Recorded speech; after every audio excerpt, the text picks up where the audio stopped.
Good evening, welcome. I'm John. I'm a bookseller at Literati Bookstore in downtown Ann Arbor, Michigan. We're so pleased to welcome Alexander MacLeod in support of Animal Person and in conversation this evening with Richard Ford. Just a quick webinar overview for our attendees. The chat is closed, but you can keep that chat window open as I'll be sharing links to purchase Animal Person from Literati throughout the event. The Q&A feature is available to you. Please feel free to submit your questions at any time using the Q&A. I'll read a selection of those questions on your behalf at the conclusion of the conversation. And live transcription is available to you on your toolbar as well. And if you're watching us later on YouTube, there are always links to purchase books in the description directly below me. You can also subscribe to our channel to be kept up to date with all of our At Home with Literati events once they become available there.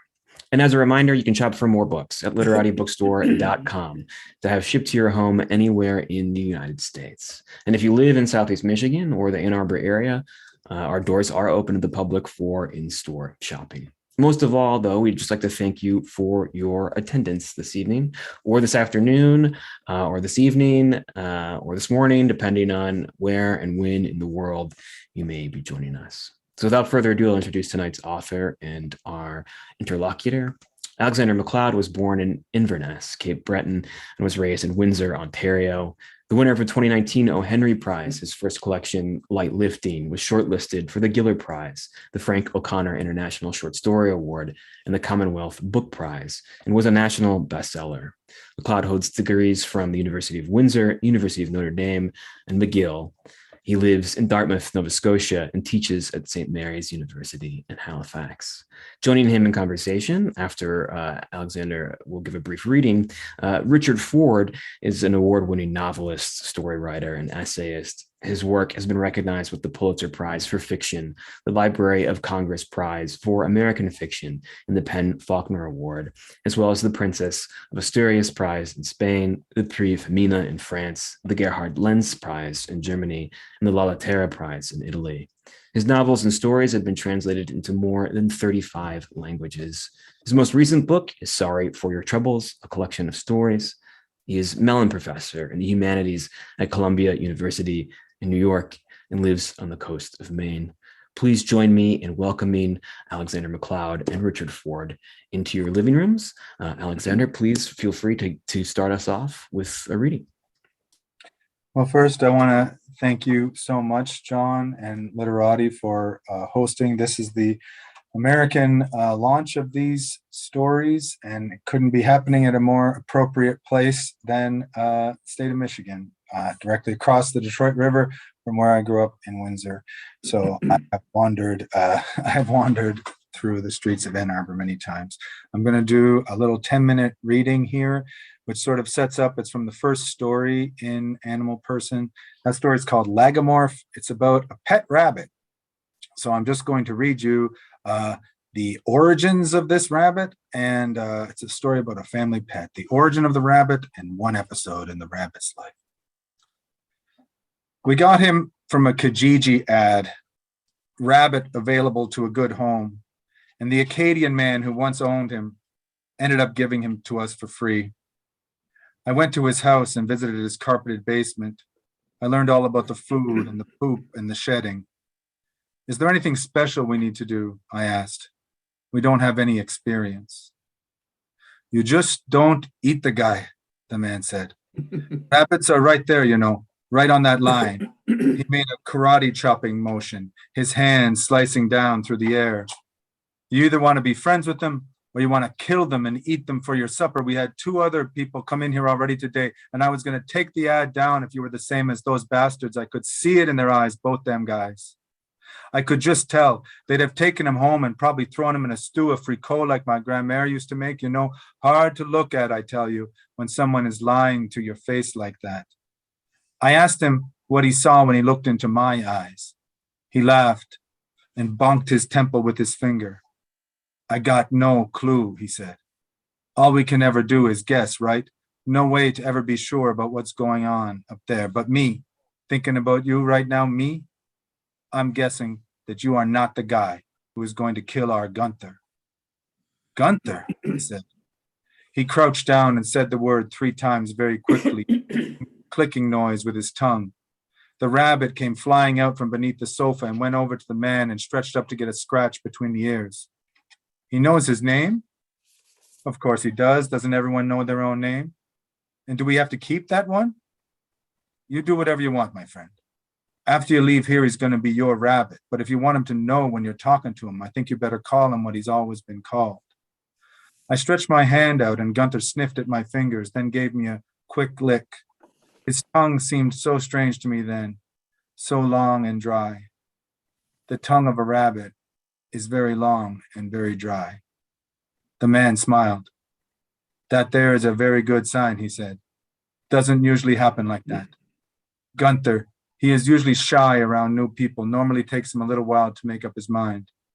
The rabbit pushed his skull against my shin, scratching an itchy part of his head on the hard bone running down the front of my leg. I felt the change coming. So we have a deal then, the man said. I think so, I said, and we shook hands. And you are promising me you will not kill him. He half laughed that part at me. Yep, I said, and I shook my head. It was all ridiculous. But maybe you can say the real words to me right now, out loud. There was no joke the second time. He looked at me hard, and I stared back. He had not yet let go of my hand, and as we were standing there, I felt a little extra compression around my knuckles, the way he pushed my bones together. I promise I will not kill Gunther. That is very good, the man said. And he smiled, and then he shrugged. Or at least that is good enough for me. It took maybe 3 weeks before Sarah and I started talking about putting him down. This isn't working, she said, right? We can both see that, whatever happens. We try to sell him, or we take him back to a shelter, or whatever. I don't care. But it cannot go on like this. It's okay to admit we made a mistake. Kids had already lost interest, and the litter box was disgusting. We were using a cheaper type of bedding, and Gunther hated it.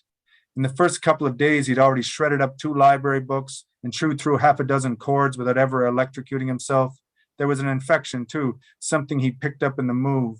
Maybe we gave it to him. But it was horrible to look at. He had this thick yellow mucus matting down the fur beneath his eyes, and both his tear ducts were swollen green and red.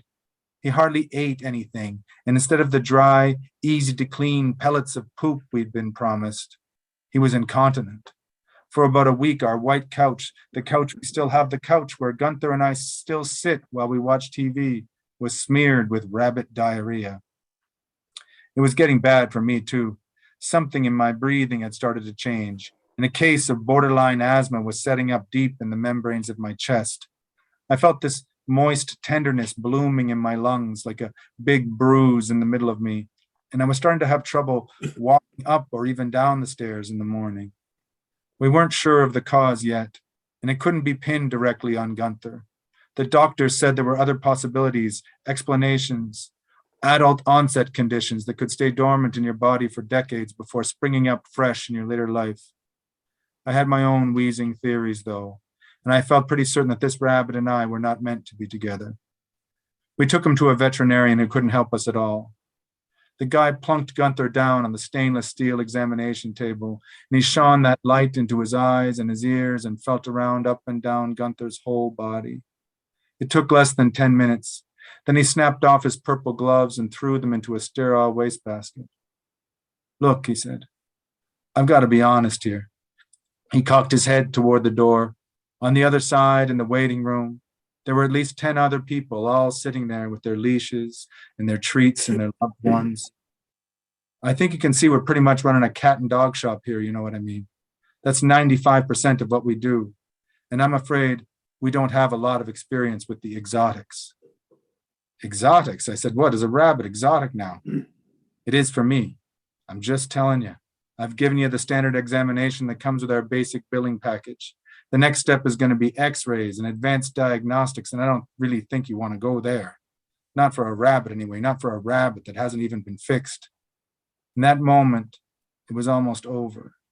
Gunther was nearly part of our past. The way to a different version of the future, a new opening, was right there. Listen, he said, how about I give you the room for a little while, and maybe you can have some time to think about how you'd like to say goodbye. When I come back, if you're good with it, I can give him a little sedative that will calm everything down. Then we set up the IV. And whenever you want to release the drug, that will be it. It'll all be over in a painless, quiet, peaceful way. If he can't eat, and he isn't drinking, and he can't see, what kind of a life is that? As he left the room, I watched him shifting his facial features, moving from the serious life and death mode he'd been using on us to the cheerful semi-annual checkup face he used for his regular clients. I turned back to Sarah, but she was already packing Gunther up to bring him home. "Fuck that guy," she said to me. I smiled and nodded. My wife does not like to be bossed around by anyone. We took Gunther home, and she got to work on the computer. Online, she found a woman in the country who was kind to us, but no nonsense. She was a real farm vet, herds of cattle, giant pigs, even racehorses. She rarely worked with pets, but she sold us the antibiotics we needed for $25 flat. And she told us exactly what to do. There were teeth problems, she said, severely overgrown teeth, looping inside Gunther's head, cutting him every time he tried to chew. The infection had started in his mouth. The other guy had never even looked there. "It's not pretty right now," the vet said, "and I'm not going to touch anything. But once it's cleared a little, after the medicine has worked, you're going to have to cut them back." All of this really happened to us, to Sarah and to me. For an entire week, we fed Gunther with a plastic syringe. In our food processor, we blended up this disgusting kale smoothie with the medication mixed into it. Then I wrapped the rabbit's squirming body in a towel, and I held him against my chest, squeezing all four of his legs into me. His hair came out, sometimes in thick clumps, sometimes in a translucent fuzz that floated through the room and for sure penetrated deep into my own body. Sarah forced open his mouth, and she drove tube after tube of that green sludge into him. He tried to spit it back up, but most of it went down, and the rest dribbled over his chin, where it later hardened into this thick green grit in his fur. But the drugs worked, and a week later, when he had his strength back, Sarah and I switched positions, and we did as we'd been told. She held him in the towel, and I took a brand new pair of wire-cutting pliers, purchased and sterilized just for this task, and I peeled back Gunther's gums. You could see it right away. It's easy to tell when things are almost perfectly wrong. Each of his two front teeth was a brownish yellow tusk, like a miniature ram's horn, curved backwards almost to a full circle with a black streak of what seemed like a blood vessel flowing inside of it. I tried to imagine how things should look if they did not look like this. And I tried to summon up a picture for how a rabbit's teeth are supposed to be, although I had never seen a rabbit's tooth before. Then I just did it. I picked a spot, and I aimed the scissor point of the pliers, and I tried to hit it. Gunther was furious, snorting hard through his nose. Sarah could barely hold him, but even in that moment of crisis, he could not generate anything more than a cough. "Go," she said. "Do it. Do it right now. Come on." I brought the cutters down on the surface of the bone, and I squeezed hard and quick, but the tooth was much, much softer than I expected. There was a snap, and a section 1.5 inches long flew across the room. The second piece, snipped from the second tooth, was a little longer, and it nearly went down his throat before I flipped it free with the tip of my own finger. I dipped my hand in and out of Gunther's mouth, but then it was done, and Sarah let him go, and he fled beneath the bed. We were standing there together, Sarah with the soiled towel, Gunther had let go of everything, and me with the pliers in my hand and the chunks of rabbit teeth on the floor. I picked a piece of fur out of her eyebrow, and I remembered that she put the towel down and wiped her palms down the front of her shirt, then mine. "That was not what I expected," she said. "Me neither," I said. Beneath the bed, Gunther remained perfectly silent. A stranger entering the room would not have even known he was there, and neither of us could tell if he was in agony under the mattress or if he felt any sense of relief. "What do we do now?" I asked. "I don't know," she said. "I guess we wait." That's my rabbit. Well, That's this is rap. definitely That's my this is rap. definitely not the Disney version. I know you wanted that. I know how much you love the Disney version of things. I know that you love the Disney version of things. No, but I love this version. I love the Canadian version. the Canadian version of rabbit dentistry. Not for Thumper. Yeah. No. Thumper had a You hard life. know, from a completely writerly point of view, I love this story. It's one of my three favorite stories in your book. But something really particularly pleases me because early on in this story, the narrator, whose voice you were just giving us, uh, lets us know that rabbits, who knew, rabbits typically live 1 to 2 years and then they're not around anymore. Mhm. In order for this story to work for you and to come to where it comes to at its wonderful end, you have to make the rabbit live 15 years, which I did. rabbits just don't do that I understand, not the rabbits that I've ever known. So the question for me, the writerly question for me is because fictions work often by making the implausible plausible. And so you made it plausible that a rabbit would live for 15 years so you could have the rabbit around at the end of the story to make good use of it as you do. Did you think it was a stretch to make Gunter live so long so you could have him around there at the end? Well, I this is one of those fascinating cases which everyone is seeing even in human life now, where it turns out that when I originally thought that it was a supernaturally long, it was a supernaturally long time for a rabbit. But domesticated rabbits, it turns out now in safe North American lives can live that long. But I didn't feel I was interested in that rabbit kind of as a mythological creature, like a mythological witness. So I didn't really need him to be natural. I wanted him to be kind of I wanted him to rise to the level of a symbol almost. Like I wanted him to kind of shed his realism and to become something else. So he is a great witness. That's how I saw him. A And you great. use, in other words, he's an instrument for you in this story. And I think myself that when writers, in this instance, you make the implausible plausible, you run a risk. And the risk is that the reader will say, "Oh no, rabbits don't live that long. I'm out of here." Or conversely, what the reader does is fall within your spell Mhm. because you're exercising a certain kind of authority over what the reader would like to reject, and you win his or her um, credulity when you do that, and that's what you did. That's what actually you did for me by making the rabbit live so long. Thank I you. thought I'd established a sort of a force field that you worked in, and it was through throughout the story. Another beauty of the story is its last paragraph, when you, the writer, make Gunter's eyes, as the narrator looks into them, be the repository of all of the life that Gunter, the rabbit, has shared with the narrator. And I want to read this little passage because it's so affecting. It's the last paragraph of the book, and I won't read it all. I stare at Gunter and I see myself reflected again in the red center of his eye. He still knows me. He still knows us, which is to say, himself and the narrator and all of the others who have shared this life.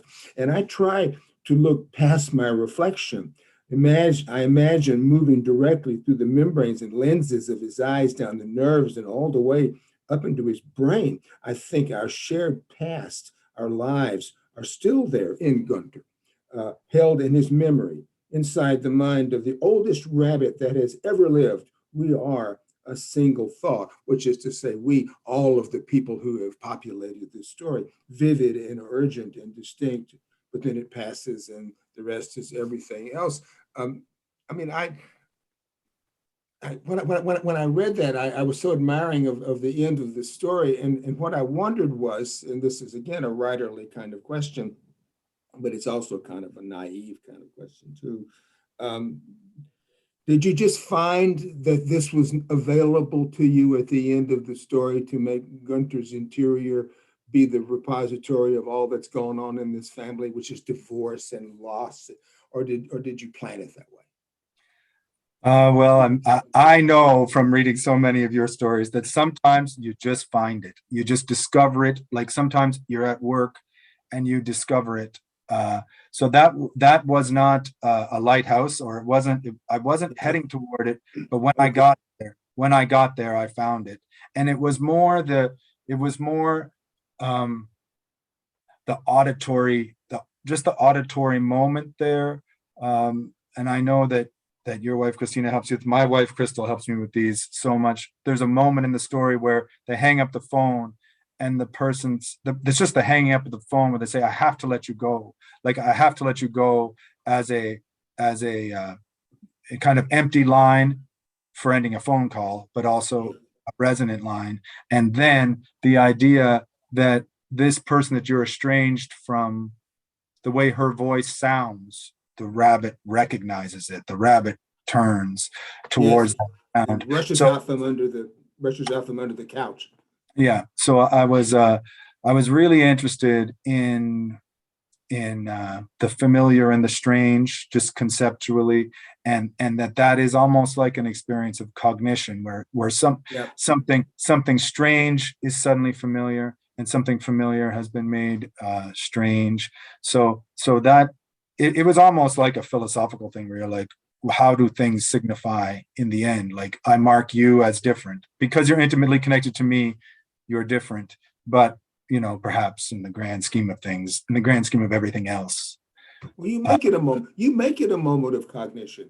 You feel that sort of torque between those two things, and then you write into that torque without knowing maybe what you're going to write. I mean, I think writers get to the end of stories that are working, and when you get to that last paragraph, part of which I just read, you can almost write anything you want because it's true. Because you are, and young writers should know that it isn't that you're looking for the needle in the haystack. You're actually making the haystack.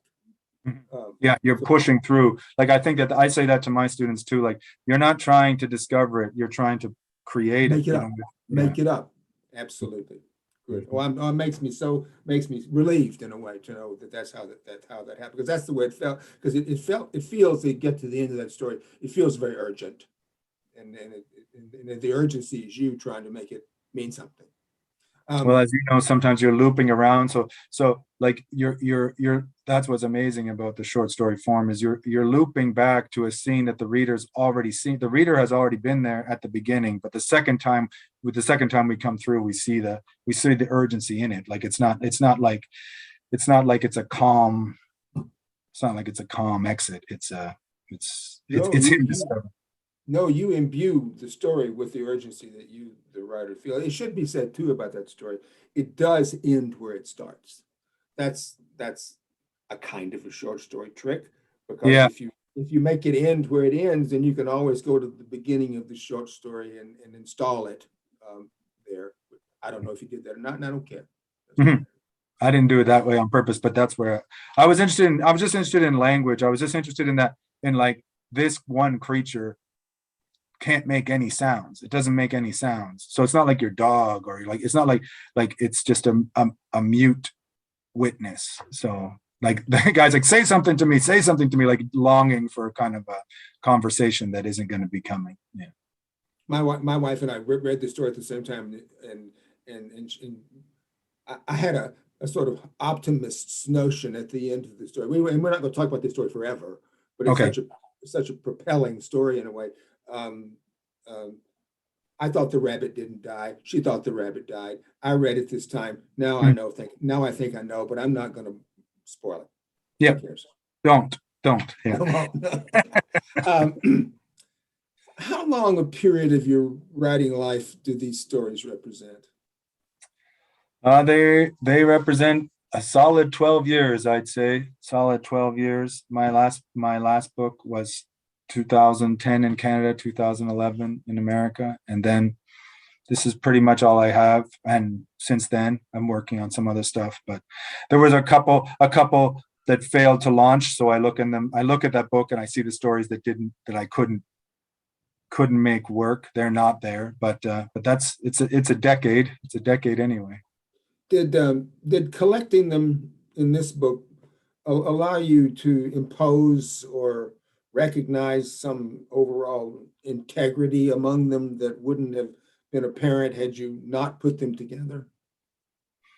Or do they seem disparate to you? Well, they seem to be, in my mind, there's all separate projects. They're all separate projects, but a person can't help but have abiding concerns. So I see now, and when we were all putting them together, I see abiding concerns that run all the way through the book. And so I found those, I found different resonances each time we tried it, each time I tried to think about questions of relationships or questions of intimacy or questions of isolation. They did keep coming up. It wasn't an assignment. I hadn't been assigned to do that, but they did keep coming up.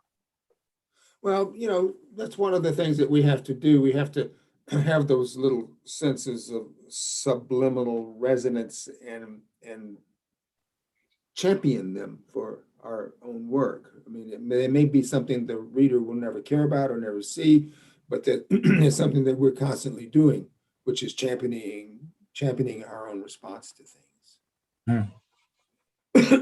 Now, many of these stories operate out of a rather complicated set of premises. I'm thinking now about the story called Once Removed, which is also a favorite of mine and was the story that was published of this book that was published in the New Yorker. I always think stories that have disparate narrative parts are potentially quite interesting because they place a special pressure on the writer to reconcile those parts and thus to offer himself or herself a chance for virtuosity. I mean, if a story's integrity involves the reconciliation of things that don't seem superficially to go together, are you aware in writing stories that you are writing out of disparate and unequal things when you put them together? Or do stories come into your brain sort of in skeins? That's a great question. Absolutely, I'm more of the unequal. I'm more of the Canadian poet you probably know her, Anne Carson. She once said, "Collision is my method. I'm trying to take things that maybe don't seem like they fit together and find a way that they do fit together, or that their association can be articulated." Again, it's always a test of narrative or a test of language to try to say, how is this thing related to this other thing? And so in that story that you're mentioning, it has characters at, say, 3 stages of life. So there's a 4-month-old character, there's kind of characters in their 30s, and then character in her 80s. And so yeah, they seem like they are, I guess they are sort of related by distant family linkages, but they certainly perceive themselves, or at least the narrator perceives herself, as in a lane by herself. And the drama of that story, I hope, comes from exactly what you're talking about, like kind of leaping from one kind of ice flow to another, flowing in the same current, but distant. Well, it's a wonderful story. I mean, I've read it now 3 times. I mean, it reminds me always of the great line from modern painters, Ruskin says, the composition is the arrangement of unequal things. And so when you say, things that fit together, they don't fit together. They don't fit together at all. You enjam them. You force them into fitting together, and the reconciliation expression is what you then are able to say to make them seem to go together, which works so wonderfully well in this story because it causes the story to be quite sinuous. I mean, I couldn't. It's in a way kind of like one of Alice Munro's stories. I couldn't describe the curvaceousness of this story. I just couldn't do it. Every time it does one thing and then it does something else, and it's actually quite wonderful because again you come to the end of all of these curves and all of these alleys that you go down and back out. And it's not a difficult story to read at all. It's not a puzzling story. It's a quite completely accessible story. But then you absolutely make it pay at the end by putting all these parts together. Yeah, as you know, that is sometimes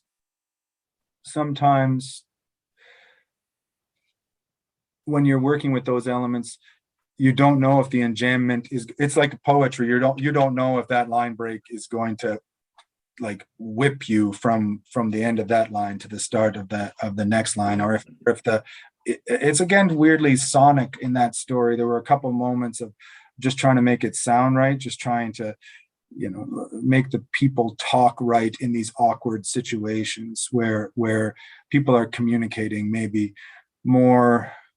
They're saying something that has a little extra resonance, but you're trying to, as the writer, you're trying to make it sound as flat as it would sound in the room, and then have it sound different to the reader, like have a different resonance to the reader than it has as it just goes through the room. So that was a tricky one, just to try to make the awkward conversations work. Well, with the awkwardness of the conversations in this story is what makes them so.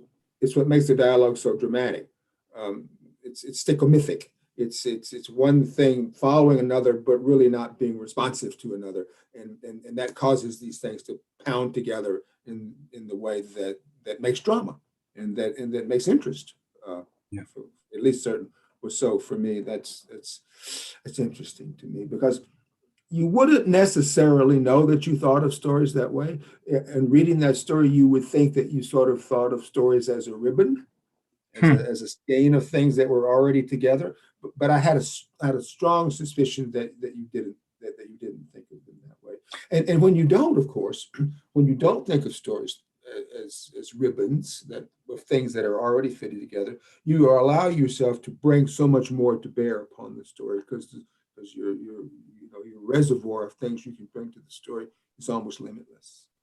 That's a beautiful metaphor, because I think it is. You want surprising things to seem inevitable, if that makes sense. You want a surprise, something to be surprising, and then you're like, well, what else could it have been? Like, what else? Like it's very interesting. Like it flows, but then rapids. I guess like rapids are part of flow as well. So it's interesting. Right. Another question. All of the stories in Animal Person are set in Canada. We know this fact doesn't mean that the stories are about Canada. Sometimes the setting of a story is just a convenience for the writer, something you put in the background to make what goes on in the foreground seem plausible. I mean, when I read these stories from below the 49th parallel, what I think to myself is that they could be taking place in Kansas, or they could be taking place in Melbourne, Australia, or in Belfast, Northern Ireland. For you, apart from the ease of familiarity, is there something distinctive about Canada as a setting for you, or is it just where you happen to be from and where you happen to live and what you happen to know best? Well, I think that Canadian literature, as you very well know, has a unique relationship with American literature. So sometimes Canadian literature is performing, like, I think Alice Munro performed a very important role for American literature, even as she was performing, Nobel Prize level stuff for us. So I think that I definitely see myself as a Canadian writer, but my reading is very influenced by Irish writers, very influenced by you and by American literary tradition. But I think that Canadian social space does matter, and it is, and I think that some of the drama in those stories, not all of them, but some of them, certainly the Quebec stories and the Cape Breton stories, and the way that our families are. Again, these are themes that you know all about, but our families are spread out like across 1,500 miles, and Yes. Canadians and Americans will drive, but in my stories, there's a lot of driving. There's a lot of driving, and there's a lot of I live here, or part of me lives here, and another part of me lives somewhere else. These are themes that are important to me. Oh, good. I'm glad to hear you say that. Yeah. Yeah. There's a wonderful line of Mavis Gallant, sorry. She said, and I loved it when she said it. She said it in an essay. She said, "There's no such thing as a Canadian childhood." And what I think is, there's no such thing as a childhood of the United States. You can't typify it. You can't quantify it. It's just And whatever you make anybody does is committing to a kind of cliche that you wouldn't be interested in anyway. Like so there are people who say these things, but Mavis was amazing, like absolutely amazing, for seeing in her period, and especially in those like the people I know who, and I traveled some of those neighborhoods, like some of Mavis's original Montreal stories, and then the Paris stories. Like they are caught up in a globalized narrative, that's for sure. Like ahead of her time, like Edna O'Brien. I think of those two as people in their national literature who had a hard go, in their home country, and then now the world sees them as exactly as they deserve to be seen. Mavis had, I mean, I hate to use this expression, but she had a love and a hate relationship with this southern suburbs of Montreal. I mean, absolutely. But it was a tension that gave her things to say, gave her things to write about. It was useful to her. And she made amazing sentences. Do you know what I mean? Like the sentence, just at the level of the sentence, just at the level of the sentence in the paragraph, there's nobody who could, again, torque those things as well as she. Well, we don't think about her much, and it's nice to hear her name. Oh my God. Talk about her. She was quite a We piece think of work. about her a lot here. We think about her a lot here. Yeah. Good. Yeah. Good. She lived in Paris all those years, since 1955 until she died, and I don't know that she was publishing in French at all. No. Essays, I think. Yeah. Do you ever think about setting stories outside of Canada? Well, there's that one story in there inspired by your friend. There's one Californian story in this book that was an assignment story for me. And I didn't know that you were friends with Henry Wessel, but there's one story. Yeah, I have one story that, like, I think I can do it. I think it's possible. I think it is possible to be done. But in that case, that story was very interested in as he was, in the light of California, the glaring bright darkness of California, which I think is just kind of the way anyone's optic nerve is organized. Where like some people perceive things as super bright if you weren't used to it. So that story is. I'm interested that you were talking about. I know Hank a bit, and love his photographs. For people who are watching, don't know Hank Wessel. He was a American in the sense of the United States, photographer, black and white and color. He just died a couple of years ago. He took pictures which are largely domestic in nature, highly particularized, sort of mundane in some ways in subject matter, but also quite dramatic to see them. You said to me when we were talking about this that Hank Wessel's photographs inspired you in a way. I mean, his pictures aren't like your stories, really. I don't think at all. So, talk to me a little bit about how a photograph or a suite of photographs could affect what you wrote. I think it's a lot like what we were talking about earlier. They affected me as works of composition, almost more than their content. It's just the way he could combine those elements. And I'm always interested in as I think all writers are, between like surface appearance and depth of field. Like, so many of those Wessel images are to me anyway, composed both they're kind of composed on three axes. Like they're they're tall and they have depth. So They're I was great depth. Absolutely. just amazing depth. So the ones that I was inspired by for that story are pictures that he took of the Rose Bowl parade in Pasadena in 1974 and 1975, but not of the parade, which is the thing that I like, of the people warming up. So there's one where it's quite a famous picture at this exhibition that I went to in Paris. They used it as it was the Henry Wissell, A Dark Thread was what it was called. And it is just a very vertical picture, but of like the majorettes warming up. But one of them seems to be turning like towards the camera almost to say like, why are you taking this picture of me while I'm warming up? Like, this is not the show yet. This is not the show. And then there was another picture of an observer like watching the band warm up. And as you know, he took a lot of pictures from his car. He took a lot of street photography. Yeah, straight from the car. And so I think it fit weirdly with the short story, The Art of the Glimpse, or something like you're just coming by. And I think he had a very narrative eye. Like though the compositions are structurally interesting, they have narrative potential in them, I thought. And it was an assignment really. And so I just dove into it. So the assignment was go look at these pictures and write something? The assignment was, I guess you would know better than me, that he hated, I guess, all that text that sometimes goes around art. It's dismal. I've written some of it.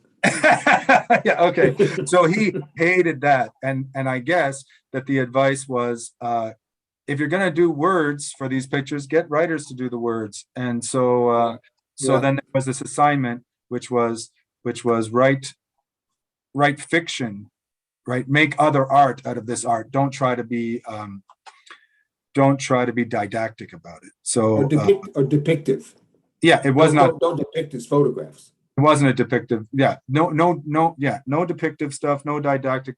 No, like put the headset on. Kind of. This is what this is. Like, this is what this isn't. This is what this isn't. Is what that was. It's a great line of Catherine Ann Porter's in her Paris Review interview in which she talks about the origin of her story, The Flower and Judas. Mm-hmm. And she talks about walking down a paseo in Mexico City in 1921. And she looks in a window and she sees a very large, corpulent man kneeling in front of a very petite, beautiful woman. And that's all she saw. And she saw that. And she said that what it created in her was a commotion in the mind. And so really to be inspired by a photograph is to be inspired by a little tableau that she saw looking through a window is to experience a commotion. And what you do is you don't try to even describe the commotion. You just let the commotion start to generate language for you, which is obviously what you did in that story.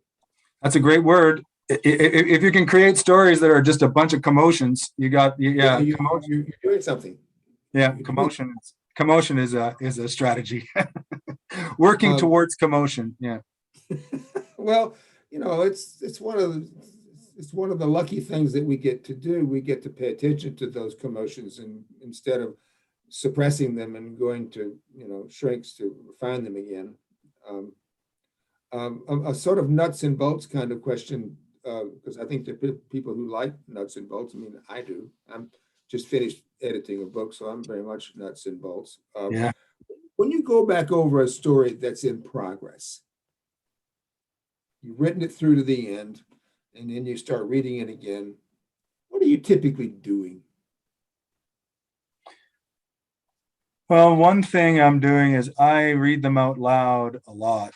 So I'm sometimes listening for ticks. Like sometimes you see yourself catching a bad beat, and then sometimes when it's sonically bad, it's because it's not right. It's not right logically. Yeah. It just doesn't. Like the reason that sentence, I often say to my students when they give me a really muddled sentence, I say that is an accurate description of your thought. It's not that sentence is bad. That's what you actually think. That sentence is an accurate representation. So I repeat my own whatever lessons to myself and try to figure out why that isn't working.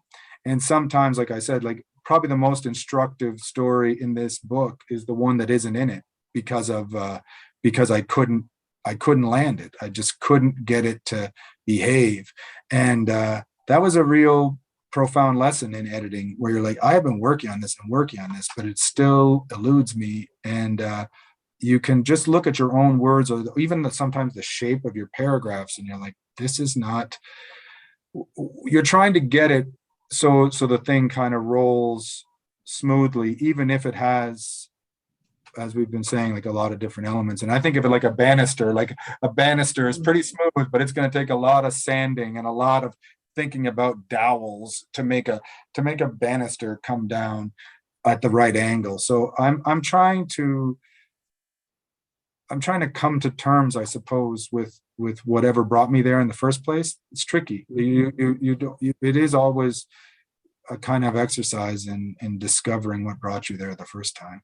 But I'm interested because you go back to the notion of how things sound, and you do read them aloud, and you, because sometimes the logic of a broken logic of a sentence is somehow worked in so hard that you don't see it, but you can hear it. Something in it just doesn't sound right to you, and the more you hear it and the more you read it to yourself and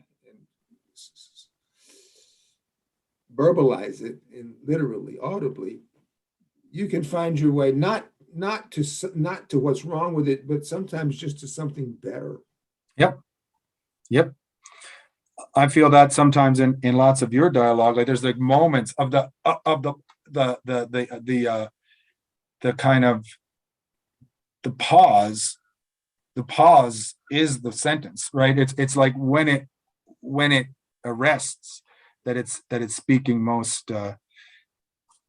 most beautifully. I think that it's at its most eloquent at the moment, when it's and the reader comes right to it, and you feel like, especially for stories about intimacy or stories about love or loss, or like, eventually we're going to come to the end of our eloquence and we'll be left there. And sometimes there's a couple stories in here where like there's just nothing left to say. Well, that's actually what you ask yourself when you get to the end of the story. Is there anything else I can make myself say? Because if there is something else that you can make yourself say, then you should probably say it, even if you eventually say it and take it away again. Joyce Carol Oates, I once sent a story to Joyce Carol Oates, which I had written to the end. This was in 1986. And she wrote me back, and she said, it's a story called Communist. She said, you need to write some more sentences. I said, well, what sentences do I write? She said, I don't know, just write some more sentences. And so, maybe you write till you don't have any more sentences left. Mm-hmm. Yeah. Well, I could do this a long time. This is great. Yeah, well, let's see if they have any. If we might have one question there, and we'll see what John has to say. We do have a question. A viewer asks, can you tell us a little bit about the novel you're working on, where you are at, and what themes you are exploring? This is for me or for Richard? This is for Richard. Oh, it's for Richard. Yeah. Oh, for me? Yeah. Yeah. No, it's not my show. I have to say that Richard has to hand this novel in tomorrow, so it should be top of mind. So let's hear about it. Oh, this novel is called Be Mine, and it's a Frank Baskin novel, and surely at my age it has to be the last one. It's about Frank taking his son Paul Bascom, who is aged 47, to the Mayo Clinic because Paul has ALS. And so I just decided I would just carve off a great big old subject and see what language I could give it, and see what I could make them do. It's about taking Paul in his resident sentience, which he still has, to the monuments at Mount Rushmore after the Mayo Clinic. So that's what it's about. But thanks for asking. Thank you. This time tomorrow, I will be having a glass of champagne with with my wife. You had to get over this hurdle. You had to get over this hurdle. Yeah. Well, this is great. I said to Christina, I said, because she decided today, Christina decided she would read my book again. Mhm. Just, you know, and I said, oh, I'm really glad I've got this to do. I said, because I don't want me sitting around wondering what you're thinking. The viewer writes that they heard that Alexander, that you were writing a novel. I'm curious about where it's at and where it's going. Okay. If that's the case. Yeah, I have a novel too. That's of course, like all good novels about dinosaurs. It's about Of course, rabbits. rabbits. I just move stick in my kingdom phylum order. I'm mostly just working my way through, but as one does, I have a couple of friends who are paleontologists. So anyway, I have a book that's about I have a book that's about carbon, I suppose. It's about respiration. It's about it has several of these massive themes that are kind of floating around, and it's interesting now with everything that's happening in Ukraine and Russia that the Canadian oil sands. So in Canada we have these oil sands. And they're in our Badlands. They're in the Canadian. The tar sands of Canada are where all our dinosaurs once were, and they are mainly staffed by kind of what we call underemployed or precarious workers who come from Atlantic Canada and go to Alberta to work in these. In these fields, and so a couple of my characters are caught up, as many of my uncles and lots of my family caught up in this connection between Western and Eastern Canada. It has some of the themes that we're talking about here. It has themes to do with time and themes to do with carbon and respiration, carbon dioxide. So there's some vets in there as well. So it should be good, I hope. It's called it's currently called "This Is Not What You Think," because it's these Newfoundlanders did discover the world's most perfectly preserved dinosaur was found in the bad signs of. It still has its skin. It has its eyes. It's full creature there. Yeah. So in Newfoundland, Newfoundlanders discovered it in Alberta. Oh, in the Musqueam? Is that where it is? In the north? No, they were scraping the tar sands, like the cliff, and they thought it was like the face actually stared out. So I was interested in that. And I was interested in that the whole industry of the oil industry stopped. It is quite an amazing story because they thought, like, I'm interested in it, of course, because it's like consciousness, pre-human, like they saw this creature and they stopped everything. So he's a mode in my he's a discovery in the novel. Wow, sounds wonderful. Yeah. We'll see. Well, we have yes, we will. We have one more question. We have time for one more question. I think we have one more question, and there's a question for both of you. Thanks so much. The viewer writes, very engaging conversation. For Alexander, if you could talk about the order in which these stories appear in this collection, and what is it about the short story that resonates most with you? Why is it your riff? And then for Richard, and maybe we can have Richard answer this one first. It's a short question. He said that he had 3 absolute favorites in this collection, one being Lagomorph, 2 Once Removed. They want to know the third one. No, I'm bad on titles, but I happen to have the book in my hand. So I can just find the table of contents. Maybe they sent me the book without the table of contents. No, it's here. All right. Oh, Christ. How hopeless can I get? I'm bad. I'm just bad on titles. It's called The Entertainer. It's a story not like any story that I've ever read, and it's just wonderful. It's a story told not only in rotating points of view, but it's also told from this standpoint of 3 or 4 different characters about a set of events, which seems in some ways to be quite mundane, which is the piano recital, and it's a thrilling story, and it's also a story thrilling for its sort of technical virtuosities, and for its daring in a way. It's just a spectacular story. You're making my day here, Mr. Ford. Making my day here. Yeah. And again, the question for you, Alexander, was if you could talk a bit about how you structured the flow of stories in the collection, and then beyond that, what is it about the form of the short story that attracts you to that? I mean, you're writing a novel now, of course, but what does that form perhaps provide that you find so appealing? And you can't just say that it's easier than writing novels. Yeah, as you know, it's so much easier. It's so much easier.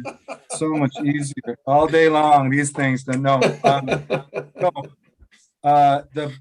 book has bookends. It has 2 young marriages on the first story and the last story. And the reason I was interested in young parents, they're young parents, newly married and young parents. So I was interested in that particular phase of life, because I think for some people, that's when the rubber hits the road. Like a lot of assumptions, a lot of things maybe you thought you were doing are dissolved, I guess, when you and this other person are now really up against it with newborn children. So that's the first and last story. And then in between, I was just interested in a bunch of different relationships. And I think a short story collection can do that. So as you go through, there's some bickering teenagers, there's the seniors, there's co-workers, there's the temporary foreign worker program in Canada. There's first cousins. I was interested in the intimacy of first cousins. So I felt that if I could just parcel out all these relationships and embrace them all in their specificity, then kind of by the time we got to the end, so I did like everybody does. I did order them in a specific way, as if someone's going through in order. Though I know almost nobody ever does that. I was interested in trying to explore as many different sets of uncomfortable relationships, but then are necessary relationships, I suppose. All the relationships are uncomfortable and all of them are necessary. So that's something I was looking at. It's an integrity, actually, that the book actually lives, I think. I think that even if you came to these deductions after the fact of putting them together, it's an integrity that absolutely lives in the book. Thank you. Well, we've reached the top of the hour, on the nose, in fact. Alexander MacLeod, Richard Ford, thank you so much for joining us at Home with Literati. It's a pleasure and an honor for us to be able to be the U.S. launch for Animal Person, and we're so thrilled. And hopefully, Alexander, we can have you in the store physically in person for the new novel. And Richard, hopefully as well for the next Frank Baskin novel. I know at least one former bookseller and several other people who are egerly awaiting it, at least in my neck of the woods. And so we would love to be able to do that. Thank you for selling our book. Of course. Alexander and I live on independent booksellers, and that's why we're here now. Yeah, well, I want to thank you, John, so much. Like I said, it means so much to me. It means so much to me, and it feels so appropriate. And so I'm so glad that got to in your shop. And Richard, thank you so much. Thank you both. Look forward to seeing you in the store, and take care to all of our attendees. We'll see you at the next event. Have a great night, everybody. Yeah. Take care. Bye-bye.